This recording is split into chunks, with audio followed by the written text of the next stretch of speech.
Thank you very much.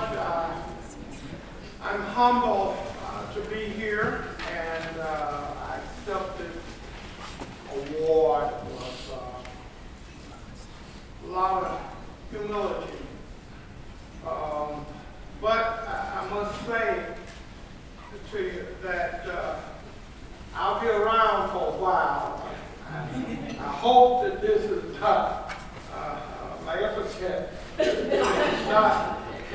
not my obituary. Because, and I appreciate it. There's three different audiences I want to address. One is the pre-law and those who aspire to be lawyers. Number two, the lawyers here, legal workers. And number three, all of us in general. Let's start with pre-law. Earlier I heard someone say that perhaps it made sense if you were going to go into the legal profession, you're not going there entirely and solely for money.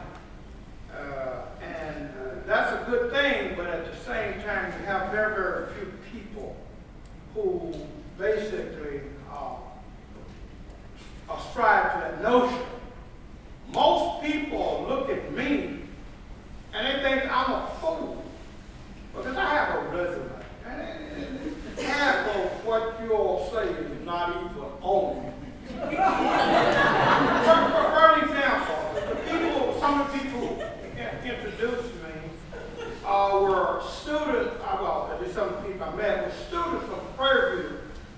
And I, with the help of God, I got Prairie View $100 million, and Texas Southern $100 million, and I was fired for doing that, okay? The heirs case, which you all talk about, I went into shall I say, the brilliant, not the brilliance, but the most important thing about the heirs case was it was a 22-year journey to the Supreme Court through legal services, and we hated Oxford, Mississippi, but I had to stay there because only legal services could support me. Black lawyers catch hell. I went to law school to emulate Thurgood Marshall, and I wanted to do a public interest law firm. There's none now. And see, that's where, let me finish my thought here. So I went forward with legal services. And that was the horse that we rode.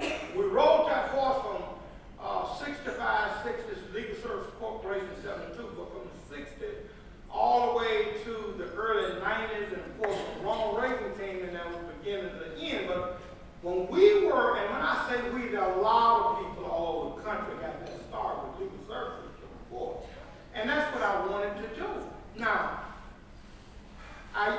legal services was responsible for me being able to litigate the heirs case. The heirs case cost us $3.5 million over that 20-year period.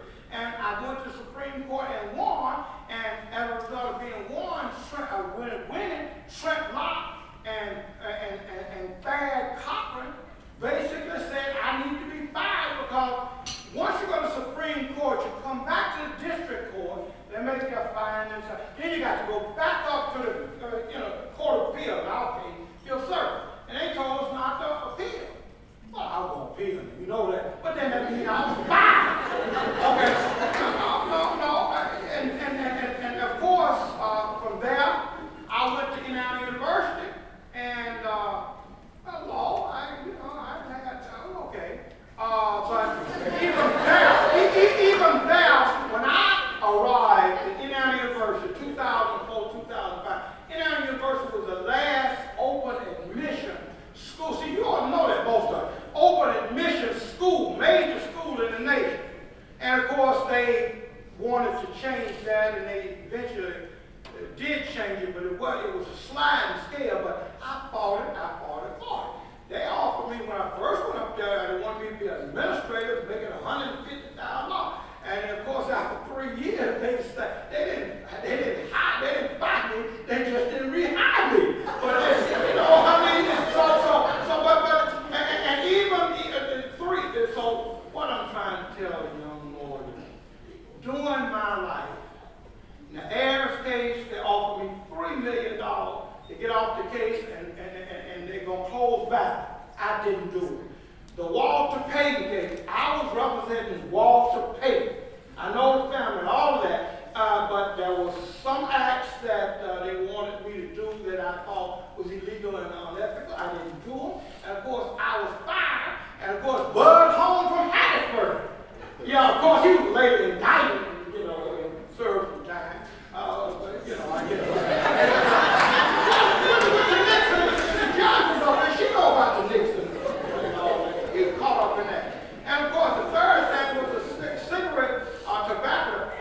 is just hold a briefcase and just go to court. Because, 80%, 85% blacks are in the county.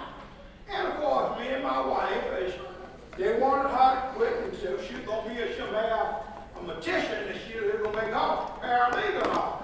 I thought about it and I prayed over it and I said no. Well, Ed Blackman is a multimillionaire. Fred Clark has got $50 million. I mean, the point I'm making is that there are ways and means that where you can make it. You want to make $1 million quick. You can be a landlord tenant with all these defaults. And so you get the money, but what are you doing for your people? Yeah. Okay, what are you doing for your people? So to the young lawyers, I'm saying, if you want to make money, that's fine, but I think there's a higher calling. And those people around the country, they want to talk about Charles Hamilton Houston. They don't know darn fact. Charles Hamilton Houston died corporate. His father, I mean, it's kind of like, I hate to say this, and I say it, I get, but my kids, they say, Daddy, you got all this knowledge. Why aren't you teaching in law school? Why aren't you doing? I'm still doing. They were trying to close this Southern in New Orleans. Well, I intervened, and we went to the Southern Association with files and stuff, and the way we were going to close it is they closed 20 programs at Southern, and then reaffirmation or accreditation Southern Association. And so we made sure that they got their accreditation. And of course, the next day, the legislature voted not to close Southern. Here in Houston, Texas, Johnny Martin, who spoke with your Coalition for Justice, and Georgia Provo, we got a complaint, 150 pages on these school closures working its way. See, I don't have the money. The reason they call me the last civil rights lawyer in America, because I can take people, and I know administrators, and plus I know how to do things. Like after I left legal services, I found many cases in former corporate. Well, the federal court, you file the right motion, deposition by tape recorder. I mean, Fifth Circuit, now when you get to Fifth Circuit, you have some issues in terms of transcript, and I haven't been able to get them to waive the cost for the transcript, but in the Supreme Court in former corporate, I've been to the Supreme Court 10 times on a former partner, 3 times we went there and won 2. But the point is, I've been there many times filing in the former court. I represent poor people, so I can do that. Okay? Through it to student, not to the lawyers.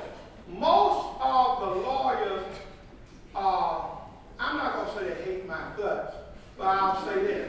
I'm being frank. I was escorted out of the NAACP with the security, and I was escorted out of the National Bar with security. Only because they were, let me just say, this is protocol here requires me to wear a tuxedo and try to be proper.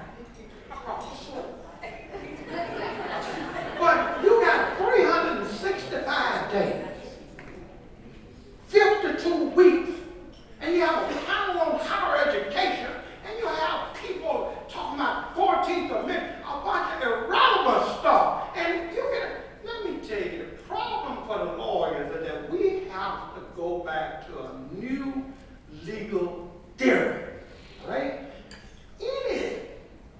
Well, let me just say it like this. We're told that the 13th Amendment freed the slave. The 14th Amendment gave us citizenship and equal protection of law. And the 15th Amendment gave us the right to vote. Then you back up in history. And you got started with Dred Scott decision, but you back up in history. And then you look and you see after the 13th Amendment, well, first of all, look at the Spielberg movie and read Thaddeus Stevens, Charles Sumner, and you read that history. Okay, you read it, okay? Then you'll go back and you see when the people in the North found out that the 13th Amendment was going to make them equal to these heathen, the Northern people went out. So what I'm saying to you,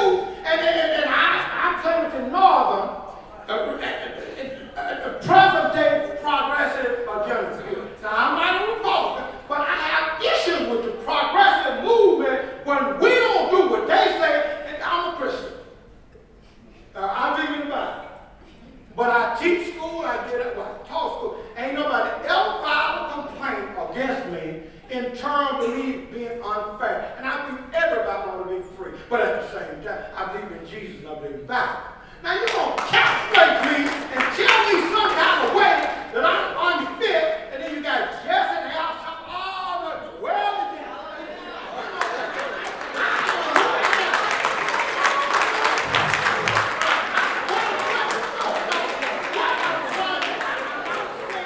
I don't want anybody to leave out here today saying, Alvin Chambliss got talks about the progress of the agenda. No. I'm basically saying those things that we can use, we use. Those things that we can't use, we need to discard. And what I'm basically saying is that we got to basically look at the 1877 compromise when they pulled the Southern troops out of the South and then they reinstituted slavery. Y'all call it Jim Crow apartheid. It doesn't matter. That those Confederate states became the leaders of the so-called states' right, and they rewrote laws. You got slaughterhouse case, you got the civil rights case, and then it was all encapsulated and codified by the U.S. Supreme Court in Plessy versus Ferguson. You cannot win in Ferguson. You cannot win with this great vote out there and all that until you go back and deal with the common strength of all of this. You know what it is? Citizenship. Citizenship is more than vote. Oh, citizenship. Oh, citizenship. And it is here. I appreciate that you all have what I get shouted out of the legal committees I go to, because first of all, Harvard didn't say it. And Ivy League professor, well, you look, let's look at what they're saying here. Ironically, let us look at what they are saying. What they are saying is, well, 85% of the Supreme Court law clerks come from the Ivy League, and about 75% of them come from Harvard. So if Harvard didn't say it, then it ain't so. And so my point is, why do we let anytime the University of Virginia, the University of Texas, all these high-powered, those University of Michigan, and they got Harvard little Ivy League, and they don't complain about the Supreme Court being, well, as far as I'm concerned, discriminatory against all the law schools. And then, okay, let's look at the APA, and I love them to death. But how in the world can they accredit Charles Hamilton usually got accredited in 1940, okay? But blacks could not be in the APA till 1968. So I mean, in other words, everything pretty much is against us, but that's not to say anybody, you don't study hard, whatever law they give you get. But after you get out, you start practicing, you got to expand, you got to renew your mind. You got to renew your mind. So we need a new theory. Lastly, now I'm finished. And that is, ladies and gentlemen, there's some dark days ahead. And it's going to get worse before it gets better. But the newspaper in New Orleans said the 4 horsemen ride against Ebola, ISIS, the midterm election, and Premier and Russia, and everything is coming into it. Let me tell y'all something. And I'm being honest, I have to do, and God, the reason why I'll have a chance before I die to sit in Memphis versus Green.